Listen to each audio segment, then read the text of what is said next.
Up next on The Reveal. A young woman's death revealed a fatal flaw in the nation's 911 system. Today, progress is underway. 911 was at the speed of dial-up. Now 911 is at the speed of light. The witnesses came in. They positively identified the defendant. The jurors heard it, and they convicted him. I don't have any doubt that he's guilty. So why was the defendant set free?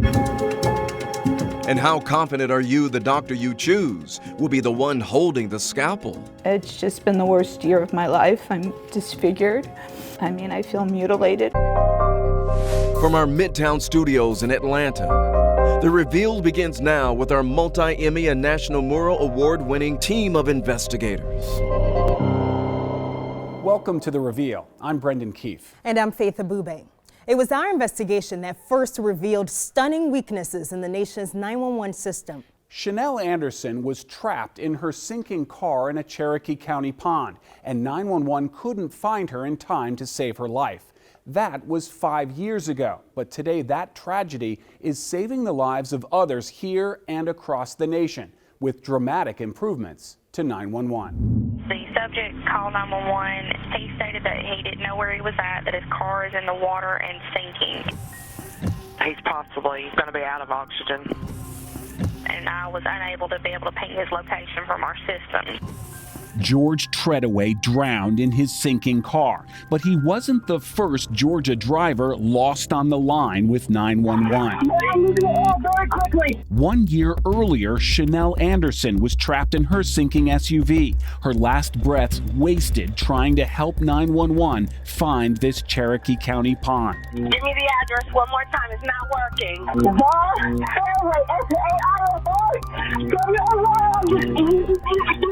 19 minutes passed before the first rescuers arrived. Too late to save her life. Ma'am, I lost her. Change has been affected 100% solely because of her. Legislature, FCC, Washington. Carl Hall is the chief of Alpharetta 911, the center that answered Chanel's call. Okay, are you before Windward or after Windward? 5 years later, this is the first next-generation 911 center in the state of Georgia. For the layperson, what does next-generation 911 mean? 911 was at the speed of dial-up. Now 911 is at the speed of light because it's all transferred via fiber. And that means dispatchers have far more confidence when a 911 caller is plotted on their maps. Also, emergency calls are finally routed by the phone's location, not the cell tower address. If someone calls 911 right here, right now, where we're sitting in Alpharetta, they're going to be routed to this center based on where they are, not on their tower now, right? That's correct. When we began investigating 911 5 years ago, we went looking for the state agency we could hold accountable. There wasn't one. This is it, Georgia's permanent 911 advisory committee. You'll notice all 15 seats are empty. There's no one at the mic, and there's nothing on the agenda. This committee hasn't met for years because there isn't a single member currently appointed. We confronted then-Governor Nathan Deal multiple times as he avoided the issue for years. Your commission recommended that there be a state agency that oversees 911. Are you in favor of that? Well, 911 systems are run by local jurisdictions. I asked you a year ago, I'll ask you again, have you done anything with your own 911 commission report? If you want to talk to me about that, you should come to some other venue rather than this one. How many more of your constituents have to die before you take 911 modernization seriously? I don't mind answering some of y'all's questions if you want. Then in 2017, the Georgia General Assembly created an independent 911 agency. Governor Deal vetoed that measure, instead creating the Georgia Emergency Communications Authority, a 911 board under the executive branch. There's a Georgia Emergency Communications Authority. That didn't exist before this. Did not exist, had not even been thought of, I don't believe. The state has literally received millions of dollars.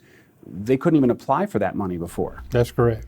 Before Chanel Anderson and George Treadaway were lost on the line, Georgia kept more than $13 million in 911 fees. Now the new state agency distributes more than $200 million a year to local 911 centers. And Georgia qualified for $4 million in federal grant money to transform the state to next generation 911. There are countless numbers of professionals that are working diligently to not have another Chanel Anderson. Okay, does anyone have an address to where I'm sending the police to? You don't have the address for the high school? Hold on one moment, just a moment. Still, the transfers and misroutes that caused so much confusion during the Parkland High School shooting persist. There was a school shooting over at Stone and Douglas. Stone and Douglas? Yeah. What's the name of the school? In what city? Because 911 is not a nationwide system, but a fractured collection of more than 6,000 locally run centers. Okay, just to verify, are you going towards Forsyth or are you going towards Atlanta? Alpharetta not only has Georgia's first next-generation 911 center, it has the state's only next-generation 911 center, an island surrounded by other jurisdictions still on the old system. What do you wish for is to never have to transfer a 911 phone call, that it goes to the right spot the first time. That's what our callers deserve. That new agency, created because of our investigation, is spending millions of dollars to move the whole state into the next generation system. And you mentioned Chanel reached the wrong 911 center, which meant that Alpharetta didn't have her on their dispatch map. Has that been fixed? Yes, it has, Faith. The first thing Alpharetta did was expand its maps into neighboring jurisdictions. Now the Georgia Emergency Communications Authority is also consolidating all of its city and county proprietary maps across the whole state of Georgia. So callers who reach the wrong 911 center will never again be off the grid like Chanel was 5 years ago. We can't go back and rescue Chanel Anderson, but in a way, she has rescued 911. Coming up on The Reveal. If people can't rely on the results that are given by juries, then you can't rely on the system at all. Local DAs call on the governor to do away with the law that allows judges to reverse a conviction.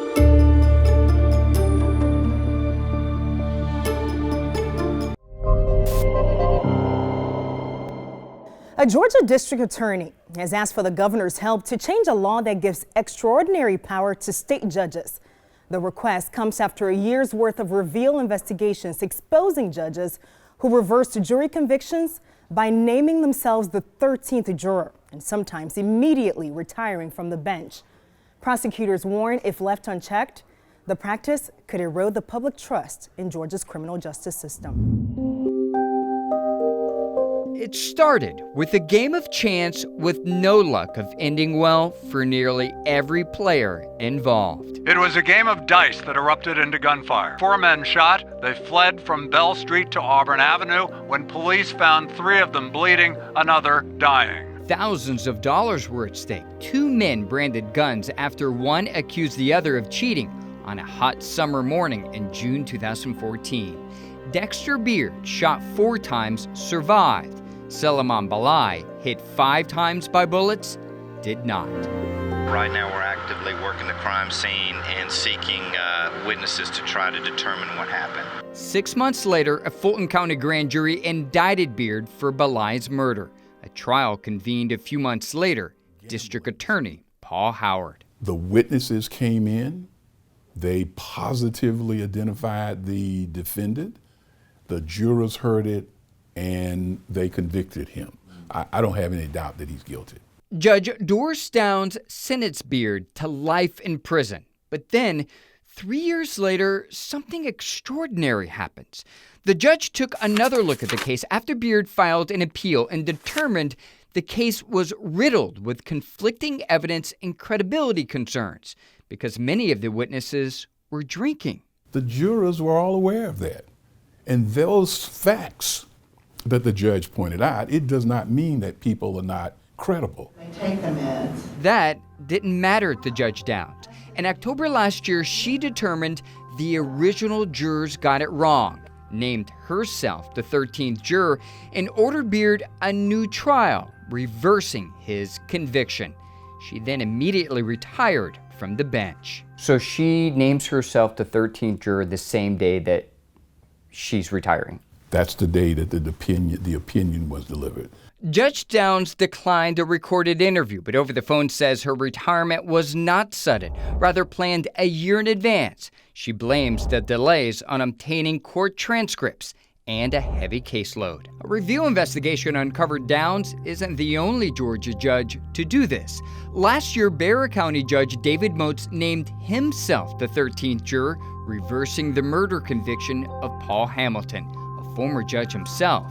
Moats provided little reason why. Do you want to provide any explanation of why you gave him a new trial?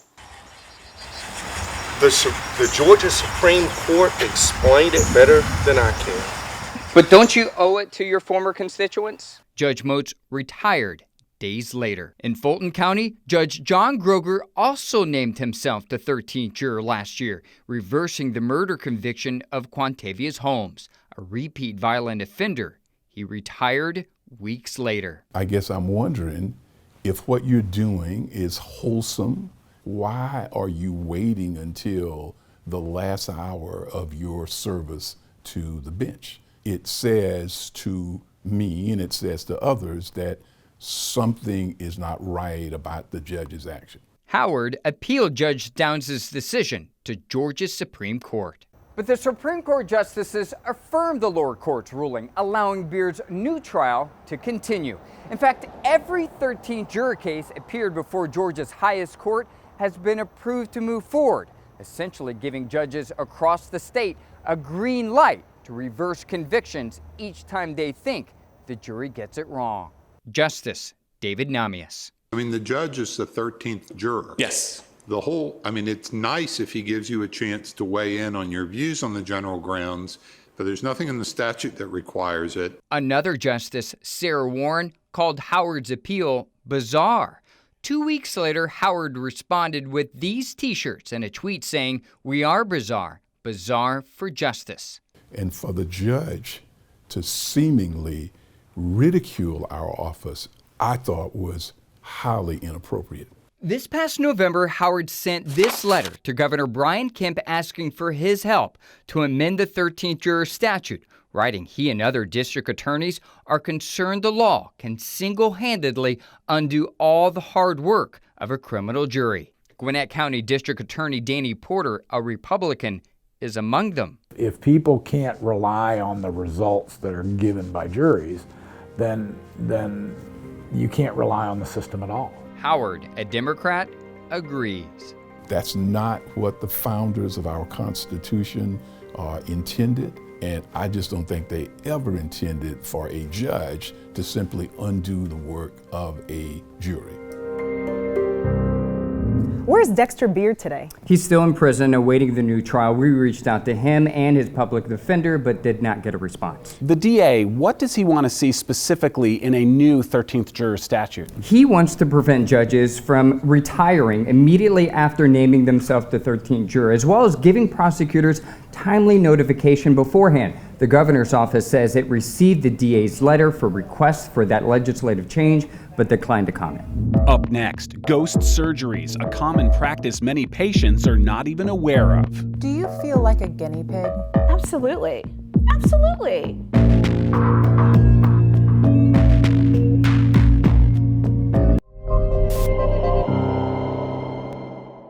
Welcome back to The Reveal. Is the doctor you choose the one holding the scalpel? Well, maybe not. Ghost surgeries are a common practice many patients are not even aware of.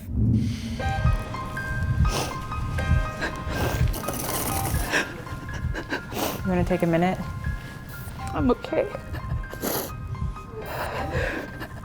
Imagine you go in for surgery. You're on the operating table. The anesthesia starts flowing. Everything begins to fade, and you're out. This is obviously very difficult. Why share your story?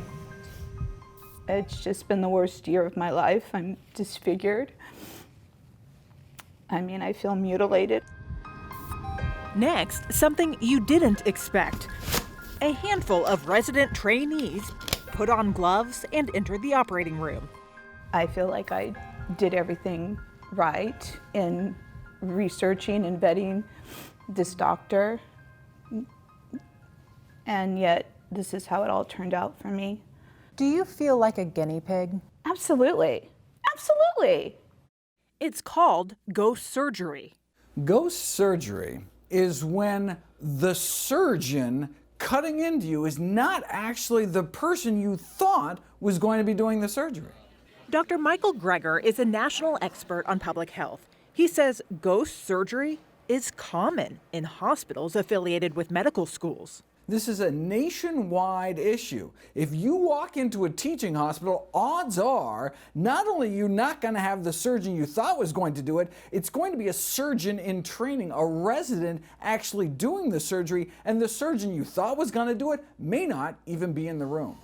And often, the only way patients find out is if something goes wrong.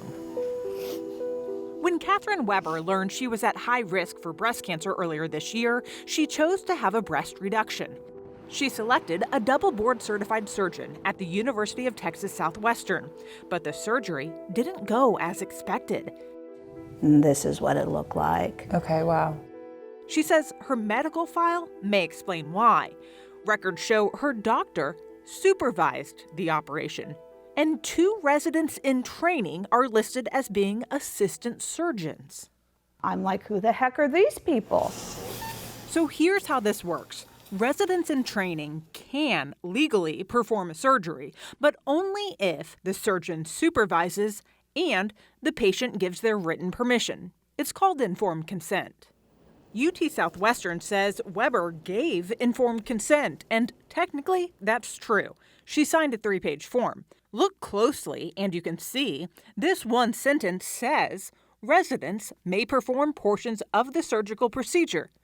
But Weber admits she didn't read everything because she says the first time she was given the forms was while on a gurney minutes before surgery. That's just so typical. They do it that way is to railroad you in. They know you're not going to be reading anything. And of course, you're in no mental state to be going through it. You're being rushed through the process. The American College of Surgeons says informed consent is not just a signed document, but rather a discussion conducted by the surgeon about who will participate and their respective roles.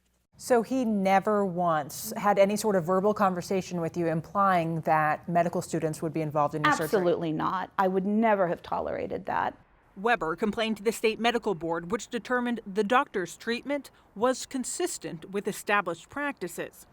UT Southwestern wouldn't talk to us on camera about their protocol. Instead, sent us an email saying, academic medical centers and teaching hospitals educate the next generation of physicians, and at UT Southwestern, that is no different. The attending surgeon determines the level of involvement of residents, and the safety of patients remains paramount at all times. We deserve better than this. That answer isn't good enough. Because I know I'm not the only one that this has happened to, and I know I won't be the last. And Catherine Weber says she filed a complaint with the Texas Medical Board, which determined her doctor's treatment was consistent with established practices and pointed to the fact that Weber signed the informed consent form. If you have a news tip or a comment on one of our investigations, email us at thereveal@11alive.com.